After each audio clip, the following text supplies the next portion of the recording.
Да, пока зараза распространяется, нужно сидеть дома. Люди занимаются разными вещами. Я вот, например, видел Аркадий Гершман строит свой город в City Skylines, как-то так называется. Я, например, решил построить свой дом в Sims 4. На самом деле все намного проще. Ко мне присела девушка, начала играть в Sims, и у нас загорелся спор по поводу того, куда поставить дверь. Так, друзья, на самом деле можно это все дело немножко скалькировать. К сожалению, уже существует западный видос на ровно такую же тему. Но это не повод не делать чего-то своего. Я Владислав Сурин, архитектор по образованию, заинтересован в урбанистике и сочувствующий российскому кино человек, который заинтересован в экспорте российской культуры. И это кликбейт. Это был кликбейт, я вас предупредил. Человек, который может назвать себя архитектором, по моему мнению, должен быть лет так 50-70, должен пропустить через себя, через свои руки тысячи, сотни проектов. А мне сколько лет? Явно меньше. Помимо этого всего, я не собираюсь держаться за архитектуру в своем дальнейшем развитии, дальнейшем будущем. Однако, корочка-то есть. Что ж, давайте этим пользоваться. Понеслась, да? У нас город с такими вот дорогами подразумевает то, что здесь ездит автомобиль 6-5 метров, 6-5 метров. В Европе, такой Европе, которую нам здесь показывают, смотря на те самые дома фахверковой архитектуры, здесь так и получается. Ширина автомобиля примерно ей отдается 3 метра, и встречное движение еще 3 метра. Как правило, отталкиваются в каком-то планировании от входных групп. Мы ориентируемся на улицу, к которой мы должны выходить. И в данном случае здесь какая-то, немножко в Sims 4 существует какая-то пустыня. Если здесь нет автомобилей, простите, что я должен делать? Я существую в каком-то вакууме. Мой стаж в архитектуре около 5 лет. Я занимался как изданиями, интерьеры, экстерьеры, рабочей документацией, организацией пространства, концепции, так и проектированием улиц. Тех самых, что являются наиболее слабым звеном в нашей общей с вами жизни. Если здесь нет контекста, значит, я должен как-то его создать сам. Или хотя бы посмотреть на город сверху. Судя по этой картинке, я существую не совсем в городе. То есть они так, я так понимаю, они здесь подобным серым непонятным цветом пометили городскую среду. Я не могу даже посмотреть, что это за район. Я в Sims 4 первый раз. Если я что-то не замечу, пожалуйста, не убивайте меня. Почему-то я вижу перед собой воду.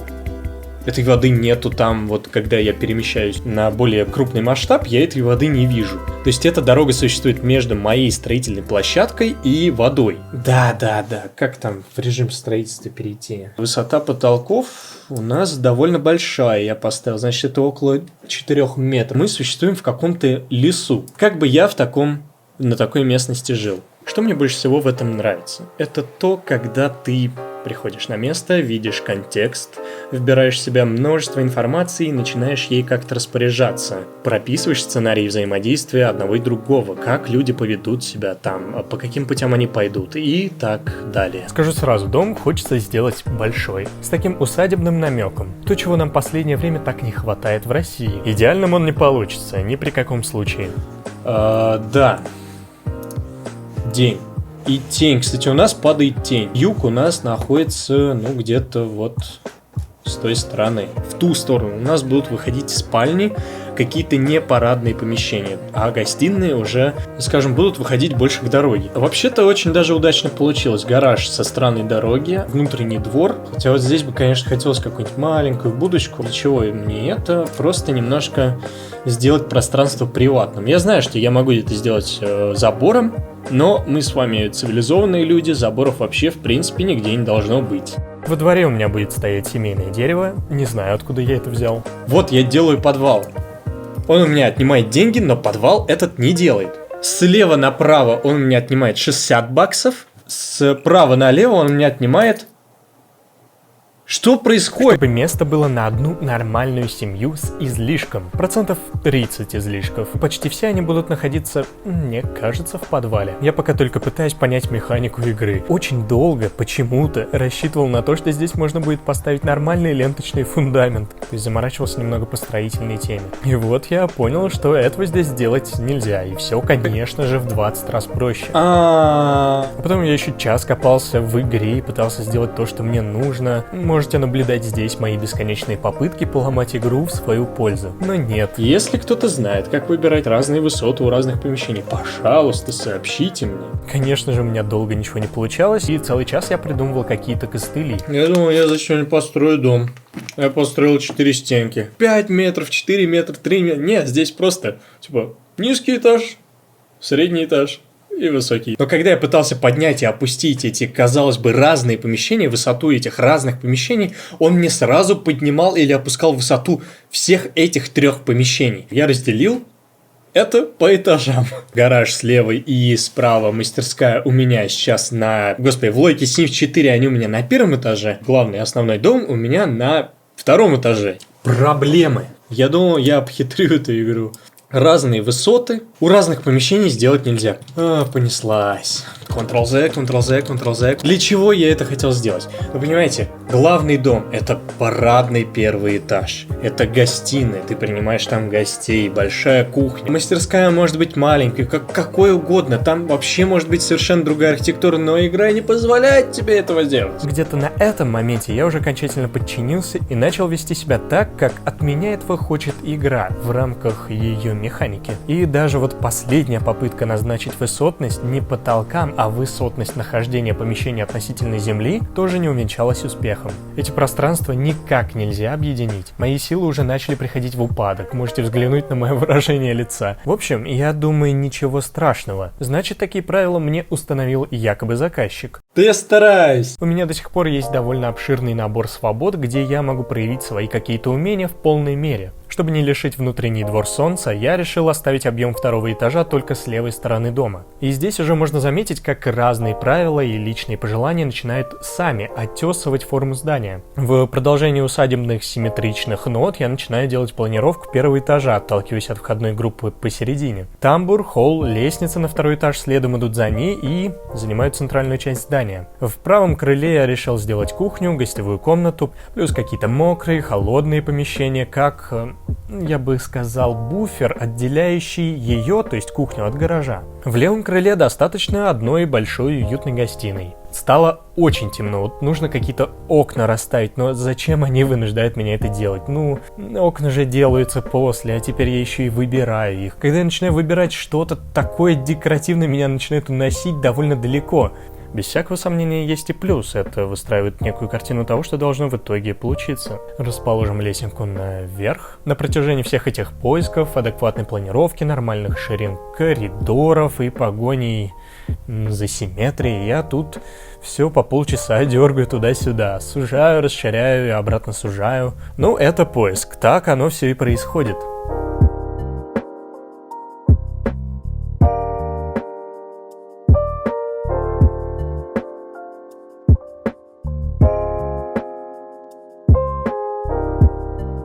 Свободное от объемов пространство нужно обязательно использовать. Устроим там здоровую веранду, почти такую же большую, как и гостиная. Это однозначно дом для приема гостей, однозначно. Сверху начинаем нарезать жилые комнаты, тут начинается самая муторная часть, хотя по мне очень удовлетворяющая в конце работы. Я для себя это всегда называл устаканиванием. Перемещаешь, дотягиваешь, пристыковываешь, делаешь планировку более внятной. Этот процесс, конечно, может сильно затянуться. Ваше счастье, что видеоролики — это обычно те нарезки, которые мы хотим, чтобы вы увидели. То есть, скучные вещи можно и вырезать. Поставим первые попавшиеся окна. Опять, потому что без света играть невозможно. Кстати, высоту 1 этажа в конце концов я опустил до самой низкой из возможных. После и из таких пропорций стало понятно, что здание нужно еще посильнее ужать по площадям. Между делом, в правом крыле, где у меня стояла задача отобрать побольше площадей у кухни и других помещений, я набрел на решение, которое мне очень нравится самому. Зимний сад. Малое открытое пространство внутри дома. Я туда посажу дерево. Да, такая идея — это промерзание помещений, но у нас же богатая семья, отопление, я думаю, будет не проблема. Зато теперь это убьет 2 зайцев сразу. Я добился красоты и формы комнат, которые мне нужны.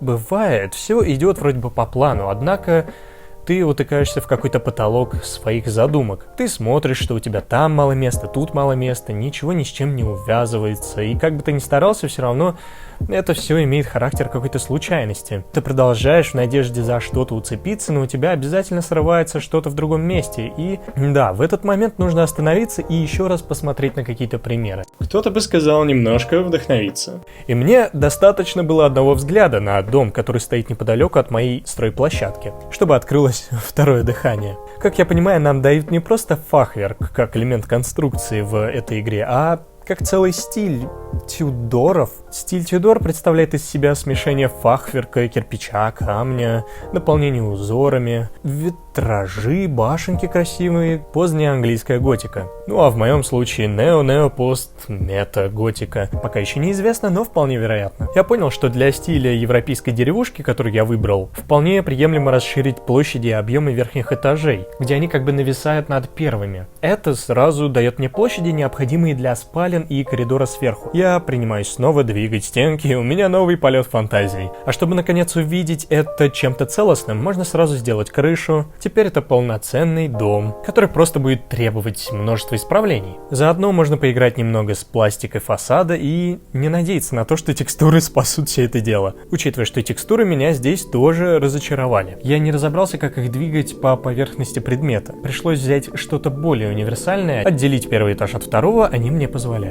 Визуально. Этого хватит. Можно сказать, что дом же обрел облик, который останется с ним до самого конца. Сейчас все дело в деталях, а детали это тоже очень важно. Важно, какие окна расположены внизу, какие наверху, какого они цвета должны быть, чтобы сохранить образность. Шторы, двери, перегородки, прозрачные, застекленные, матовые. Где будут находиться арки, а где лучше помещение отделить и какими средствами это сделать. Хотя должен признаться, копаться совершенно во всех предметах интерьера и экстерьера, а не просто в объемах, это весьма времязатратная вещь. И чтобы не увеличивать хронометраж и так довольно длинного видео с скрупулезным подбором цветов и форм, мне пришлось пойти на жертвы и набрасывать все эти вещи более широкими мазками. Я сам так не делаю, но идеально никогда не будет. В противном случае я буду сидеть здесь вечность, это никому не надо. Мой садик. Вы посмотрите на него. Я копаться в цветах не люблю, и все-таки я влюбился. В этой игре мне увиделось возможным сделать только подобие каркаса, однако хотя бы наметить его уже считаю правильным. Колонны должны пронизывать все этажи, ну а мокрые помещения, ванны, туалеты не могут находиться где попало из-за стояков. Поставим камин, протыкающий все здание, чтобы обогревал помещение изнутри. Поставим пару окон между делом. Получается, на мой взгляд, неплохо.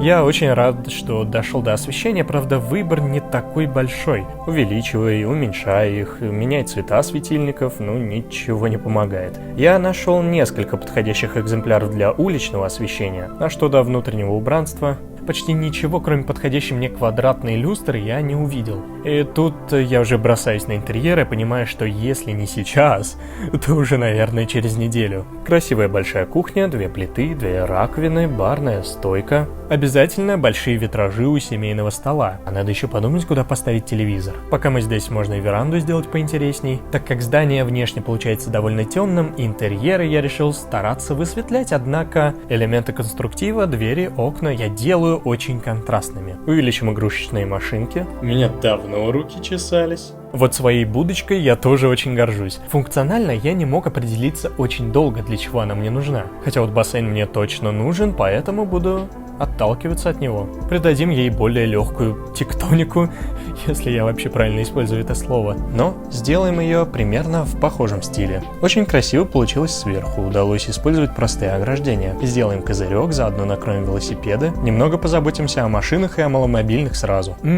Да, как бы я ни старался соблюдать свою концепцию светлых помещений, у меня это не очень получается. Ничего, коридоры точно оставим светлыми. Плитка, паркет, светильник, паркет. свет, плитка, светильник, светильник, светильник. Я так всем этим сильно увлекся, что совсем забыл про подвал. Нужно протянуть коридор к бассейну, повторить несущие, якобы несущие колонны. Скорее всего, здесь они должны быть потолще, но тогда у меня не встанет дорожка для боулинга. Да... Да нет! Нет, конечно, какая дорожка. Да, я тут внезапно вспомнил, что я уже обустроил зимний сад наверху, и такого свободного пространства, как у меня сейчас там, ни при каком желании не может быть. Такое дерево, как у меня там наверху, точно не может расти на почве толщиной в метр. И я рассчитал, что у меня будет кинотеатр, небольшая спорткомната, обязательно нужен минимум 1 туалет, съемочная студия, да, это чисто моя хотелка, коридор к бассейну, чтобы можно было пройти в него зимой, не выходя на улицу, а также помещение для всякой всячины под гаражом. В целом это и мог бы быть сам гараж, чтобы копаться в машинах, но в то время я почему-то не нашел, как сделать адекватно проемы и все остальное. Не получилось, не знаю. Очень долго я пытался понять что-то с лестницей из кухни около прачечной. Потому что Sims, я имею в виду игра, считала, что если лестница расположена над лестницей, а над этой лестницей ничего нет, значит пространство находится на улице. Я делал лестницы открытые, закрытые, неважно. Меня это очень долго бесило, и пришлось немного подпортить свою архитектурную задумку на кухне. А дальше интерьеры, наваждение, красоты, чему я не так много уделял внимания. Между прочим, из соображения вашей временной безопасности. Дело дошло до ландшафтного дизайна, где очень важным является сценарий путей. Я проложил все дорожки, где посчитал, что ходил бы сам. Какие-то главные, какие-то более второстепенные. Мастить все полностью, конечно, неправильно. Но я же не мэр города многомиллионника. Планы поэтажно, чтобы лучше можно было рассмотреть пропорции помещений, оси, примерную расстановку мебели. Это нельзя рассматривать как рабочий проект.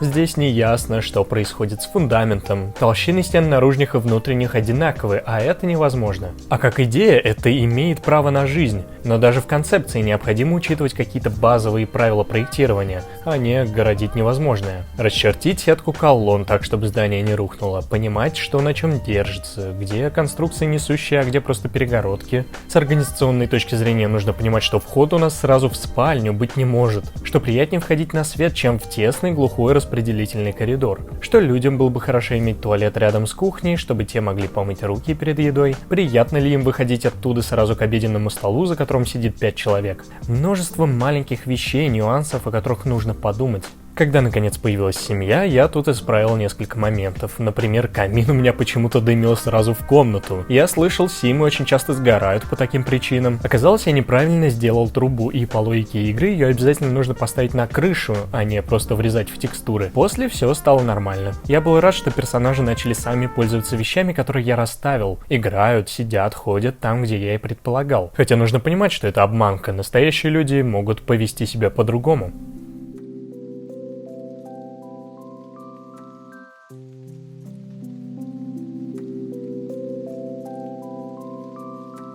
Для меня, как для архитектора, важны планировки. Но заказчику или любому другому человеку, незнакомому с профессией, интересен больше вид от первого лица. Тот самый вид, которым можно продавать. Устроим маленький рум-тур. Кстати, тенденция на визуализацию архитектурных проектов для проходок от вида первого лица действительно существует. Около 5 или даже 10 лет назад, когда игровые движки стали более совершенны, подобные презентации оказались очень популярны. Дом для 4-5 человек, плюс уборщица или дворецкий, кошка-собака опционально, им там место точно найдется. Дом, который позволяет иметь каждому свое хобби и не мешать остальным сожителям. Мы вошли в холл. Идем в гостиную. И на секундочку заглянем в ванную комнату. Такая, как я до сих пор считаю, странная цветовая гамма, с которой можно еще поработать. Но на это у меня есть универсальный ответ. Я не дизайнер интерьеров и не могу сходу накидать лучший вариант из всех возможных. Кстати, быстро выйдем еще раз на улицу, хочу показать вам лестницу на веранду. Отсюда же мы можем попасть в кухню. Как мне кажется, она у меня получилась лучше всего. Очень драйвово. Длинная, большая, где всему найдется место. Я скажу, меня все это время вдохновлял зимний сад, конечно. Маленький, ухоженный островок природы, который можно наблюдать из кухни, из уборной и даже из гостевой комнаты. В ускоренном варианте покажу вам подсобные помещения, прачечная, гараж. Знаю, что можно было сделать в 1000 раз лучше. Полки для инструментов развесить. Это не было так важно для меня. Да, вот та самая лестница, с которой у меня было очень много проблем. Оглянемся еще раз назад и проследуем используем ванную комнату при кухне. Условимся, что здесь можно будет вставить матовые стекла. Далее по списку гостевая комната, где мне безумно нравится сквозной свет. Кстати, я много где забыл повесить шторы. Я их делал там, где было необходимо их обозначить. А это своя ванная для гостей. И, наконец, идем на второй этаж. Приватное пространство семьи, которая здесь живет. Зайдем в родительскую комнату, так я ее обозначил по сценарию. Компьютер, место отдыха и своя ванная комната. Главный парадный балкон. Отсюда глава семьи может встречать гостей, произносить речи. Я думаю, задумка ясна. Здесь расположена общая ванная на этаж, и позже я подумал, что их можно было бы и разделить, если в семье предполагается 2-3 ребенка. Ну, никто не мешает сделать ремонт. Надеюсь, вы там заметили телевизор. Сразу напротив у нас комната стримера. Из-под его кровати потом каждую ночь вылезал монстр, и я увидел, что она вообще деревянная. Позже я ее поменял. Общий с сестрой или братом балкон. Спорное решение, можно отгородить блоком стенки. Проходим дальше в комнату сестры. Она у нас неряшливая. Постеры, столик с зеркалом, всякие лампочки. А вот эта комната непонятно что. Сначала я собирался оставить ее в гипсокартоне и закидывать сюда разный ненужный хлам. Ну, вы знаете, бывают такие комнаты. В итоге здесь стоит кальян и самый большой телевизор в доме. Пройдем по коридору на веранду, у которой почему-то текстура пола начала пропадать, и я показываю ее вам так, как у меня это получается. Большой стол на 8 человек, дерево, которое можно украсить, стоят лавочки, лежаки, кусты в катках. Бум! Да, внезапно мы оказались в помещении под гаражом. Там у нас будут твориться эксперименты. Коридор вокруг зимнего сада, что расположен выше, выход в главный коридор подвала. Постерами мы обозначаем кинотеатр. Я убежден, что на самом деле я построил загородный дом Bad-Comedian Arcade Club. А скажете, не так? Вот здесь у меня случился игровой косяк. Но давайте так, я уверен, что все это оборудование можно разместить и на 3 клеточках вместо 5. Да, симы не смогут им воспользоваться, но в реальности-то люди разберутся. И коридор к бассейну с душевыми и туалетом. Только я забыл дверь сделать матовой. А еще, когда я начал уже играть, выяснилось, что я сделал не бассейн, а фонтан. Или просто какую-то емкость с водой глубиной в метр. Впоследствии это было исправлено. А еще исправил лестницу на 2-й этаж в этом маленьком домике, потому что снова оказалось, что оно не отапливается. Но тут я действительно ошибся по сравнению с предыдущим случаем. Вот такой получился дом.